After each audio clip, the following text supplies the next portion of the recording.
Hi, my name is Leo and I'm the co-founder and project lead of Explore Hacks. Hello, my name is Anish Natajan and I'm the co-founder and general manager of Extracurricular Hacks. Hey, I'm David, and I'm the UI lead at Explore Hacks.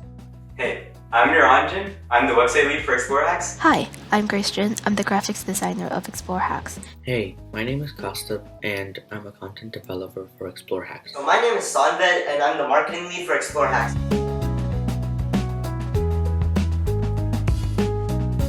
So I spend a lot of time working on Extracurricular Hacks during my day, but I think it's really important to work efficiently. And in order to work efficiently, you need to have a fixed schedule. So I usually wake up around 7 a.m. to go for a run and then attend my online classes. After my classes, I'm usually really tired of being on Zoom, so I like to spend time with my friends and family. I think it's really important to have a work-life balance. After that, I get done with my schoolwork and work on some of my extracurricular activities, like Extracurricular Hacks. During my free time, I like to code and listen to music. I also love being creative, so sometimes I make my own music and do some artwork. So why exactly did I decide to help create Explore Hacks? Well, the main reason really went back to my own experiences with an AI hackathon called Reset 1010, where I was able to interact with the mentors there and grow tremendously as a programmer. And actually, with their help, I was able to win one of the top 10 spots in the hackathon. And it was really this fact that pushed me to create a hackathon of my own, Explore Hacks, where we're hoping to admit newer programmers and help to guide them along the right path and also to grow as programmers. And at Explore Hacks, we're also hoping to give them the chance to compete for prizes and inspire them to continue learning. When I looked to form the team behind Explore Hacks, the first step I really took was just to reach out to my network of people and look at who was interested in actually helping out Explore Hacks. And from there, I just did a deep evaluation of all of their skills and made sure that they would actually be valuable to Explore Hacks. Finally, the last thing I did was just to make sure that all of our team members had skills that would actually complement each other to help Explore Hacks grow as fast as possible. However, even with a strong team, we still face a lot of challenges together as well. And probably the biggest challenge we've had to encounter so far was just the challenge of staying on task and also meeting deadlines. And this was a huge problem for us because all of us are trying to work on Explore Hacks in conjunction with AP tests and finals, which was a huge conflict. In retrospect, aside from the challenges we've had to face as a team, there have been a lot of really rewarding things along our journey as well. And probably the most rewarding thing is just to see all of our hard work pay off. The best example of this was when we had to speak at one of Crimson's webinars with over 180 people there. And following all of our preparation and actual work put into speaking at the webinar, we saw a huge increase in the number of participant signups for Explore Hacks, and that was absolutely amazing to us. Even though the future is never 100% predictable, the ideal future that Explore Hacks is committed to achieving is to have at least 400 participants attend our event. Now, this may seem like a lot of people, but Explore Hacks is committed to marketing our event so that people all around the world can see, attend, and learn something new from our event. But for Explore Hacks, we also have to think about the more distant future, which is what will happen when we have to re-host our event. This may happen the next year or the year after, but we will definitely not give up on Explore Hacks after this year. When we do so, we will already have a pre-existing sponsors and participants list. So we can go much more deeper and put in a lot more effort into the participant where it really matters for Explore Hacks.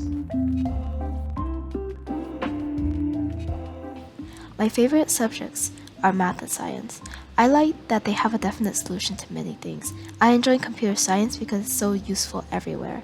It is needed to solve problems in all aspects of daily life nowadays. I, as the extension, also enjoy solving problems and find CS very versatile. A fair amount of my day goes into schoolwork and studies. Definitely a good chunk of my afternoon until 5 or 6 p.m. Helping run Explore Hacks is an interesting as well as time-consuming project I picked up during the summer, and I am able to balance it along with schoolwork pretty well. Regarding my future plans for academia, I want to pursue a career in the field of computer science or other technologies that I will enjoy.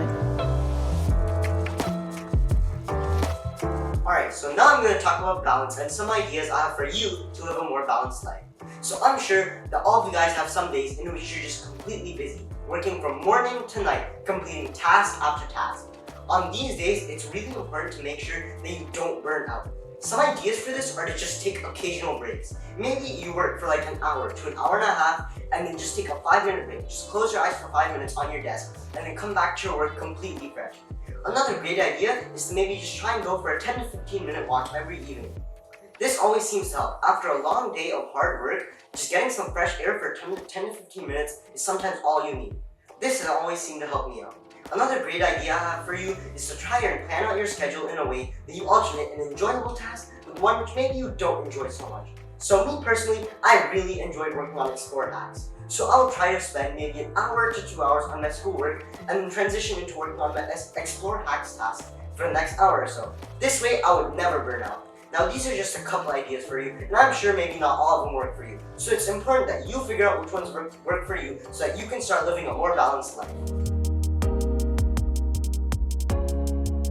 I would just like to suggest a few things or tips for new programmers. So firstly, just pick any language. It really does not matter which one you pick, although I personally would suggest Java or Python since it's easy to pick up and they help you master fundamentals. The next big thing I would suggest for anyone is to just consistently program, make a goal of doing it every day, and pick projects and regularly work on those projects and finish them to perfection, or at least a really good level. And then also pick only 1 or 2 things or technologies you want to learn, and don't pick too many or you may not end up finishing them, and just work on those for a few months. And lastly, I would say to make a GitHub account and use it. I wish I had done that, and the reason is so that you can make a repository and profile of all your projects, and you'll also learn about important tools such as version control, which will really help you later on. So these are just a few tips that I wish I had implemented, and I'm hoping that it helps anyone aspiring to be a programmer. The first thing you should do before starting your initiative is making sure it has a clear purpose. You can confirm this by applying the SMART acronym to your goals. In this acronym, the S stands for specific. In relation to your initiative, it means quantifiable goals and a set target demographic. M stands for measurable, which includes keeping track of metrics and data with specific goals to work towards. This will also make sure that your initiative is realistic and these goals can always be adjusted later. The A represents the goal being achievable. In other words, your initiative must be within your scope. For example, it would not be realistic for an organization of middle schoolers to develop rocket fuel. The R stands for relevant. You should think about how your initiative aligns with your passions. And lastly, the T means time bound. The small tasks and goals that lead up to your primary goal should have set dates or times when they should be achieved to maintain organization.